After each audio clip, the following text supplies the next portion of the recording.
Once upon a time, there lived a beautiful girl named Cinderella. She lived with her stepmother and two wicked stepsisters. And with the silver shoe, the prince found Cinderella, and they got married, and they lived happily ever after. Ay,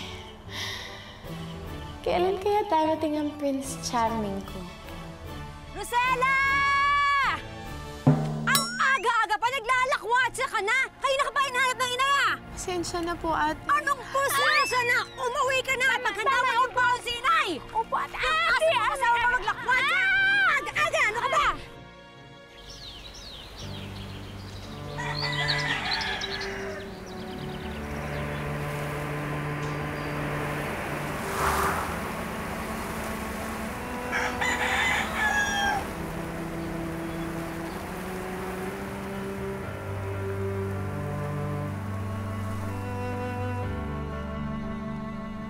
Makalimutan mong dalhin yung radyo, ha? Baka magbagong lagay ng panahon mamayang gabi.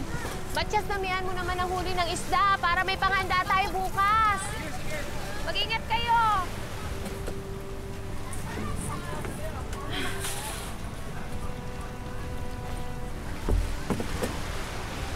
Nay, ito yung thermos niyo. Ba't ngayon ka lang? Siguro naglakwatsa ka na naman, ano? Nay, hindi naman ho eh. O sige, umuwi ka na. Laban mo yung mga damit ko nakatambak doon. Oo, Nay. Bilis!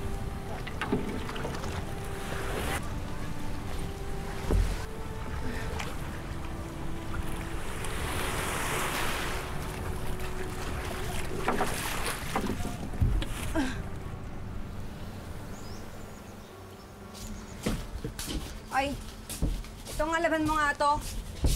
At kunin mo dun sa kwarto yung cobre kama ko. Bilis! Ay, teka. Bago ka nga pala maglaba, ay pagluto mo nga muna ako. Ginugutom na ako eh. Ay, teka. Bago kayo magluto, humiram ka muna kay Aling Mercy nung dyaryo para makita ko kung nanalo ko sa loto. Para yumaman na ako. Bilisan mo na. Ate, pasensya na ha. Pero alin ba talaga yung unahin ko? Maglinis, maglaba, magluto, o kukunin ko ba yung dyaryo kina Aling Mercy?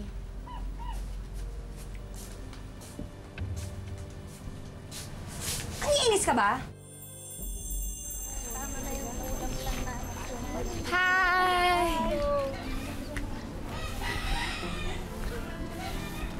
Aling Mercy?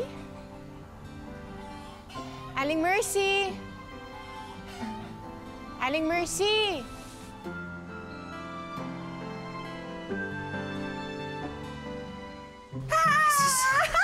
Undang! Ano ka ba naman? Anong ba ginagawa? Di mo ako nakilala! Kaninong damit yan? Kaninong damit yan? Kipilar to, ang gagang papakasal sa isang buwan. Ano ka ba? Mamaya marinig ka ng mga kapitbahay. Ay, naku. Oh, bakit na naman? Sandali. Ano bang ginagawa mo? Ba't sinukat mo yan? My gosh, Rosella. Sa araw-araw ng buhay ko, ito ang ginagawa ko. Nagmamakaawa ko sa ating kababaryo na magpatahe sa Have Mercy Boutique. Ay, naku, Undang. Alam mo, kailangan ko manghiram ng dyaryo kasi inutusan ako ni Ate Jemong manghiram ng dyaryo. Dyaryo lang. Ayan. O, ito na lang. Pag lahat, bigat-bigat naman. Oo nga. Ito nga sa ibaba. Sandali. Oh, mauna na ako, ha? Ay, babaeng malulungkutin. Sandali muna. Hindi ka ba pupunta sa pagtitipon mamayang gabi? Bakit naman? Eh, di ba? Ngayong gabi pipiliin kung sino ang bubuhat kay San Bartolome. Di ba? Ah, yun. Ay, hindi na ako makakapunta. Tinambakan ako ni Inay ng Sandali labada. muna, kailangan natin pumunta doon na malay mo, isa sa ating dalawa ang mapili ng magbuhat kay San Bartolome. O di matutupad na ang wish natin. Ang wish ko, maging model ako. May mga wish din ako, pero wish ko lang matapos ko muna yung mga labada ko. Sandali. Pumunta na tayo doon. Tutulungan kita maglaba, promise. Gagawin mo yun? But of course, you're my best friend. O sige, Undang. Pag-iisipan ko, pero alam mo, kung ako sa'yo, hubarin mo na yan kasi baka mamaya makita ka pa ng mga kapitbahay. Tapos malaman ni Aling Mercy na sinusukat mo yung mga ginagawa niyang damit pagka wala siya dito. Sige na, pumunta tayo sa pagtitipon. Mamaya. Ay, yeah, Okay, sure. ha? Sure. Sige. Sandali.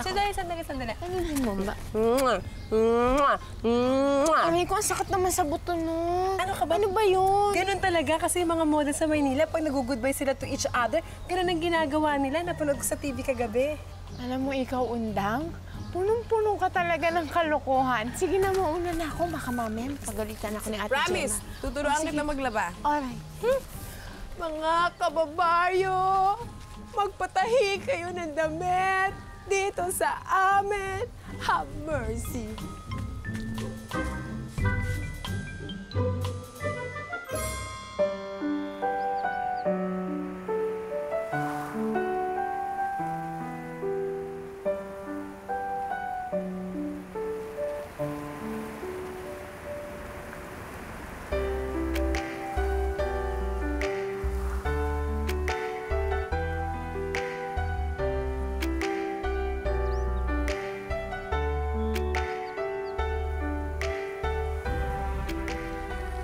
Sino kaya itong mga to? Hindi ko naman mabasa yung pangalan. Puro picture lang. Rosella! Mama, para. Rodelio! Salamat, ha? Rodelio! Ang sweet nyo naman! Bagay kayo, Maricon! Sira, tigilan nyo ako. Kaibigan ko lang to. Baka yan, loloko niyo. Oh, saan ka galing? Doon kina Aling Mercy, nangyarama ka ng jalo para kay Ate Jenny. O ikaw, ba't hindi ka pumalaot ngayon? Nagpunta ako sa bayan. Ano nangyari? Hindi, dinalaw ko si Pia. Ano naman ang nangyari? Wala nga eh. Wala, natorpe na naman ako. Kaya pala kamot ka ng kamot ng ulo dyan eh. Tulungan mo naman ako. Sabihin mo sa kanya na gusto ko siya. Rodelio, ayoko na. Kasi naaalala mo nung dating nagpatulong ka kay Lisa. Diyos ko, pinagpalit mo rin kay Elisa. Magkapangalan pa halos. Matagal na yun eh. Matagal na kailan na. Rosella, alam mo, dito kay Pia, talagang seryoso ko eh. Kaya sige na, Yan ka na naman eh. Pangilan na yan, Rodelio. Ayoko Sige na. na, Ako na. tulungan mo na Rodelio, ako. nasasakto na. Tutulungan mo ako, hindi? Nasasakto na ako. Tulungan na.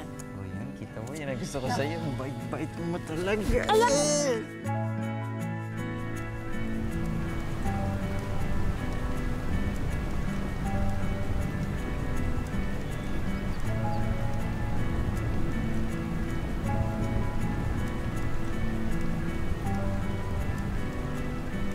Rosella, gandang umaga. Ay, kuya. Oh, Rosella, ba't may dala kang dyaryo? Beth, pinakuha ko ni Ate Gemma ng dyaryo eh. Rosella! Sige, mauna na ako. ka. Si Rosella. Rosella, ang aga mo yata lumabas. Ay, nang patring. Pinakuha ko ako ni Ate Gemma ng dyaryo eh. Ganun ba? Opo. Kidali mo na yan, baka magalit naman ang kapatid mo. Rosella! Saan babaeng yun? Kaya pala ang tagal-tagal mo kumuha ng dyaryo eh. Nakikipag-usap ka pa sa mga chismoson to. Akin na nga yan. Sakali na nalo ko ah. Nagsalita magaling. Alisin mo yan. Alisin mo yan. Ano, wala kayo naulisa? Tumbok sa loto. Joseph, bakit nawawalang... Wala tayo. Ah! Yes! Yes! Yes! Nanalo ko! Ate, yayaman na tayo, ate! Gaga, ako lang ang yayaman. Akala mo kasama ka. Ako lang yayaman. Nakakalayas na ako ng lugar na to. Ali Patring, ikaw ang number 1 chismosa dito. Tingnan mo. Yayaman na si ate. Oo, dadating mo, diba? Ay, oo nga, ayan ang numero, ayan o. Aba, atres pa ito. Noong isang linggo pa. Noong isang linggo pa yung dyaryo mo. Hahalayan, ay labo ang mata ninyo. Maliwanag. Maliwanag ang mata namin. Tama naman siya. Ay, naku, minsan talaga, oh. Talaga, mas makamauna pa Katanga mo talagang babae. Ay, hindi ko naman buhay. Alibhasa, hindi ka marunong pumasa. Napakatanga mo talaga. Sabi Sabi ko, hiramin mo yung petsa ngayon! Anong petsa to? Nung nakaraang linggo pa! Basahin mo to! Tama na! Tanga-tanga mo! Walang pakinabang! Tama na. Ay, talagang malas ka eh. Hindi ka Kayo ang malas! Mga chismosong buwisit ng kapulube! Sayaman din ako! Sige, pasensya ka na, Rosela. Umuwi ka na, may katok yata yun. Sela, unawain mo na lang yung kapatid mo. Baka tatama ka rin sa loto balang araw. Tatama dyan. Hindi ako kasi mali ko talaga eh. Hindi, sige na, hindi ka mali. Siyempre. Gemma, asan si Rosela? Pwede ba? Hindi ako tanungan ng mga taong tanga. Para nagtatanong lang. So, Ako, Gemma, mukhang napakalaki pa rin ang galit mo dyan sa kapatid mo, ah. Pwede ba? Una-una, hindi ko siya kapatid. At pangalawa, talaga naman tanga siya. Parang numero lang, hindi makapagbasa. Ano ka ba naman? Eh, sino ba may kasalanan? Eh, di ba kayo rin? Hindi nyo pinag-aral yung tao. Eh, di ayan, hindi marunong bumasa at sumulat. Yan, naging tanga tuloy. Ping, kahit pag-aralin mo yung ganong klaseng tao, tanga pa rin. Wala ang pag-asa. Siya, tama. Magsilapit nga kayo.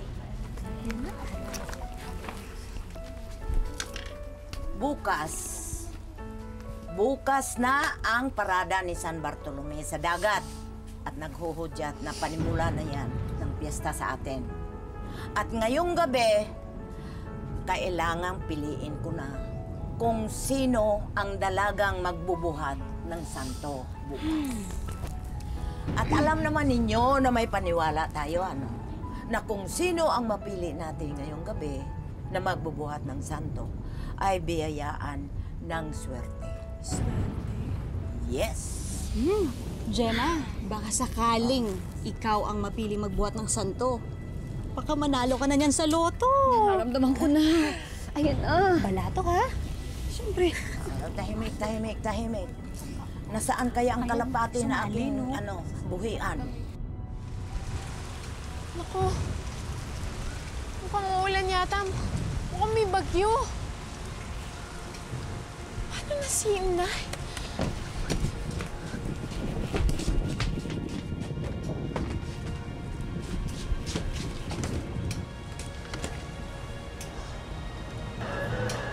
At nagkakaibang dumating. At narito ngayon ang latest mula sa Pag-asa. Biglaan ang pag-ihip ng malakas na hangin patungo sa Hilagang Silangan. Sabi na nga ba magkakabagyo eh. Oh, Sige, tumalikod na kayo.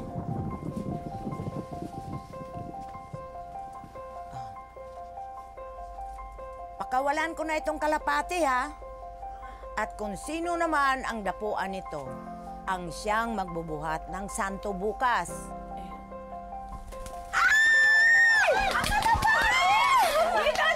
Dito! Ano ba?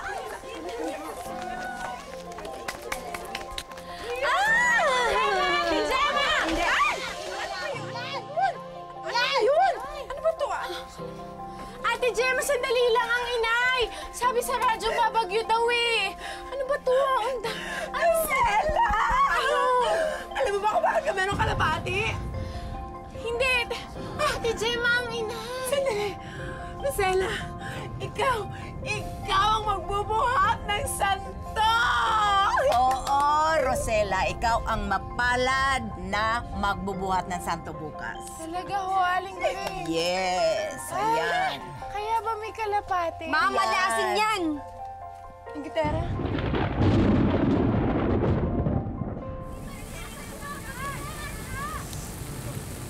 Undang! Bilisan mo!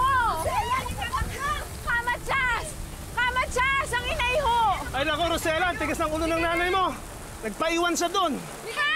Umuwi na kayo. Malapit na ang bagyo. Hindi kailangan kong hintayin ang inay! Baka nagpahuli lang yan saglit. Babalik na yun. Baka mamaya kung mapapano yun.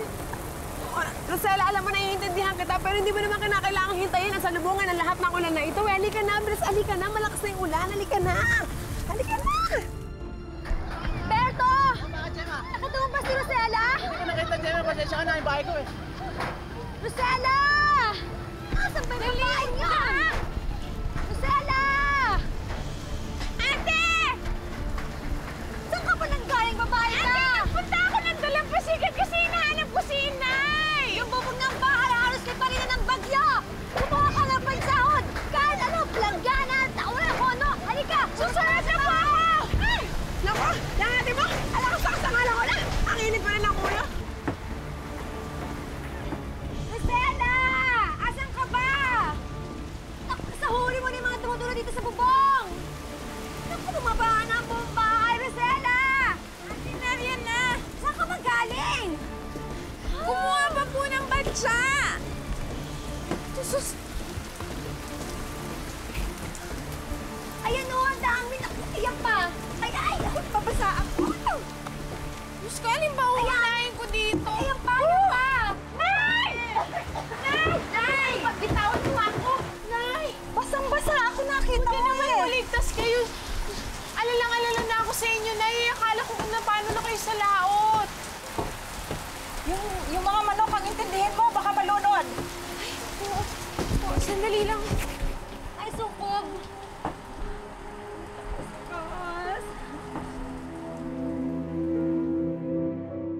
Nasa iyo yung nakalaylay yung dahon eh.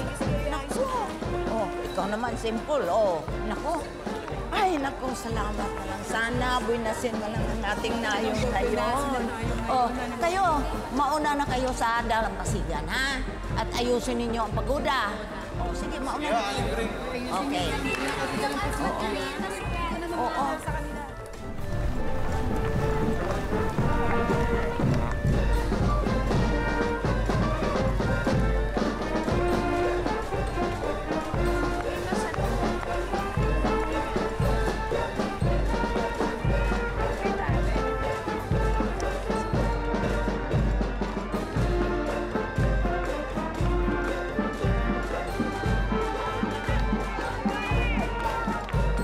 Ay, nako. Ikaw naman kasi. Tsaga-tsaga mo dyan sa nanay-nanayan mo. Eh, lagi ka naman pinagmamalupitan. Rodelio, kaya naman mainit ang ulo ni Inay Belinda kagabi. Kasi wala siyang huli. Saka isa pa, alam mo naman, madami pa kaming utang na kailangan pang bayaran eh. Hoy. O mo na yung pagtanggol niyang nanay mo, no? Eh, hindi mo naman yung tunay na nanay, eh. Ewan ko ba sa'yo kung bakit na lang para kang lagi namamalimos ng atensyon dyan sa nanay mo? Undang, kasi nga alam mo naman na siya na yung kinalakihan kong nanay. Rosella? Siya na ngayon ang magiging bagong nanay mo, ha? Nanay Belinda. Maganda naman pala ang anak ng kumpare mo, Crispin. Maganda kasi ang nanay nito, eh. Kaya lang, nung pumunta ng Amerika, iniwan sila mag-ama. Nung namatay si paring Delphine, sa akin na napunta ang batang ito. Rosella? Bakit po? Pag-aralin mo mahalin ng nanay Belinda mo, ha? Wapa. Eh, mabait naman sa akin dati si Inay Belinda eh. Eh, kaso mo, nung namatay yung tatay mo, naging malupit na siya sa'yo. Ay, nako. Alam mo kung ako sa'yo, iiwanan ko yung mga yan. Alam mo, Rodelio, ayokong gawin yun dahil ang kabilin-bilinan sa akin ng tatay ko bago siya mamatay, naalagaan ko daw si Inay Belinda at si Ate Gina. Kaya yun ang ginagawa ko. Hello, minamahal ka ba ng mga yon?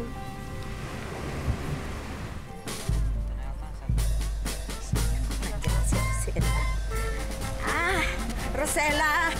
Aling Gory. Ito na ang santo natin. Si San Bartolome. Pag-ingatan mo yan, ha? Ako hong bahala sa kanya, Aling Goring. Oh. Oh, sige na. Alis na kayo. Mahil ka na. Ano pang hinihintay nyo? Bye, Aling Goring. Bye-bye. Uy, ingat! Ingat, ha? Ingat, o! Kita ho tayo doon, Aling Goring.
hindi ko naman talaga sinasadyang mabitiwan yung santo eh. Ano ka ba, Rosella? Wala ka namang kasalanan eh. Kung hindi dahil sa kalikutan ko, hindi naman kita matutulak na hindi mo mabibitawan Yun lang, huwag ka nang humingi ng patawad sa akin kasi kasalanan ko rin naman eh. Masyado akong natuwa doon sa kakakawin doon sa mga tao. Ayan tuloy, nahulog ako. Paano ba yan? Anong gagawin natin? Yung santo hindi na namin makita. Diyos ko! Ngayon lang yung nangyari dito sa ating bayan eh. Loko mo, baka mamalasin ang bayan natin, no? Eh kung bakit naman kasi si Rosella pa ang pinagbuhat ninyo ng santo, eh alam naman ninyong malas yung babaeng yan eh. Talagang sinasadya mo eh, na itapon mo yung santo, di ba? Di ba? Aling Guring, tama ka talaga dyan. Alam niyo, sinadya talaga yan. Si Gemma, hindi naman ganun. Kaya lang, ang pangit kasi mamalasin lalo ang buhay naming mag-ina. Oo nga. Eh kung bakit naman kasi hindi na lang ako yung pinagbuhat ninyo ng santo? Parang Ay, naku, halika na. Naku, umaiyak ka niyang sisang bangus na. Halika na. Best friend, halika na.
Nay, hindi ko iniwan, Nay. Ay, umalis. Ay, hindi niyo na ba ako mahal? One day, the prince invited all the young ladies to the ball. He was looking for a wife. Alam mo ba kung anong wife?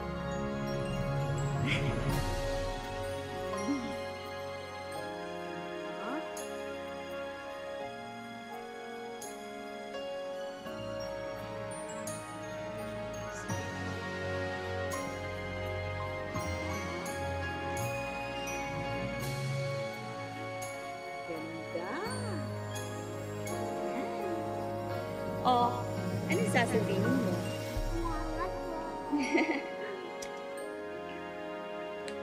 Cinderella wanted to go, but her two wicked stepsisters forbade her to go.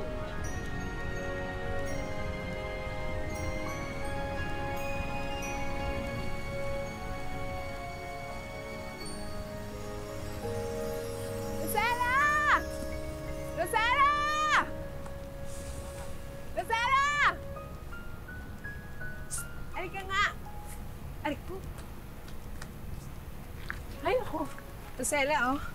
Tignan mo to. Tignan mo tong kulon na inutang ko kay Aling Gelay. Tignan mo, ang bango-bango. Oh, bakit nalulungkot ka na naman? Naalala ko kasi yung nanay ko. Ang tunay kong nanay. Alam mo, Ika, nakakaloka ka talaga, no?